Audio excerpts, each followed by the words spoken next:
Hey, what's up you guys, it's Dorothy, and welcome back to my channel. In today's video, we're going to go into pages 531 through 540 of Glass by Ellen Hopkins. So let's get right into this video. This video may contain sensitive topics and foul language. If you do not wish to continue, I suggest you click off the video now. You have been warned. I'm asking for some time to figure out if I love you for what you're giving me or for who you are. Over a week since Trey went off to decide why, you mean if he loves me, messed up. Brad and I have kept our thoughts regarding that night to ourselves. Not easy to do when you're spun, and we've been spun on an ongoing basis. It's maintenance spun now, not really enjoyable spun. I can nibble soft food, sleep fitfully, brain begging to shut all the way down, but I'm scared to shut all the way down. Scared I might dream, scared I might not wake back up. It's about noon. On Thursday, I'm fumbling around the kitchen trying to figure out what to make for dinner. My head is in the freezer when the phone bellows.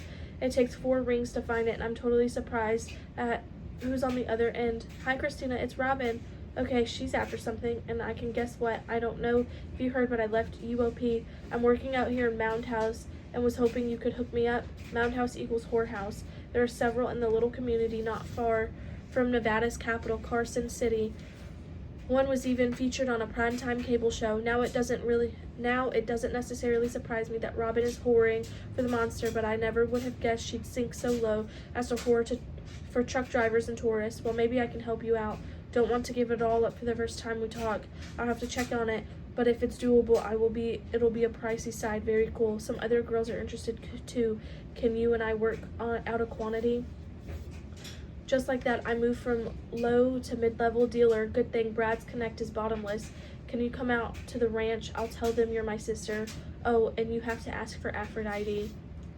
If you've never been to a fancy whorehouse, and believe me, I never have before, you might be surprised. I'm nervous, thinking the pink pussy cat will be scary, dark, sweaty, with lots of peepholes maybe, but a better word to describe the place is gaudy, with a plush pink carpeting and silver and gold brocade covering the walls. If there are peepholes, they're hidden behind paintings of busty naked women like an old west saloon, only pinker pink. How appropriate. It's early for truckers, only a few haunt the parlor, pursuing a menu of services. A couple of the girls, neither men nor girls, are what you'd call attractive. This is no place for romance. Hey sis, long time no see. Robin escorts me to her room, much like she did several times in the past, only this time she's dressed in a purple silk teddy.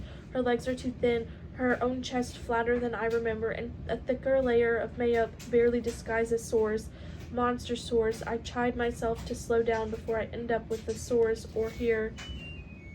Unlike her apartment, Robin's room is neat. Guest perverts dislike having paid for sex amidst piles of clutter.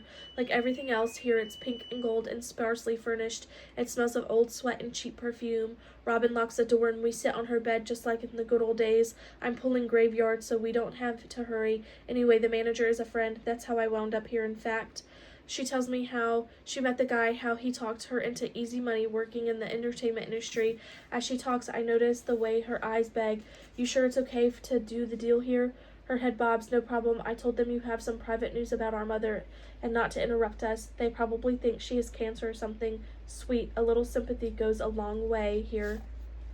I can only imagine. I produce a 1/4 ounce of excellent glass, and immediately Robin's hands begin to shake. She doesn't only want the meth, she needs it. You can try some if you want. Where can we go?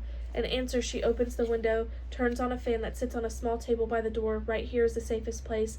I'll get the pipe. I watch her inhale, eyes popping, pleasure. Thank God it's not street crank. That is the end of this section. I will see you guys in the next video for pages 541 through 550. Bye.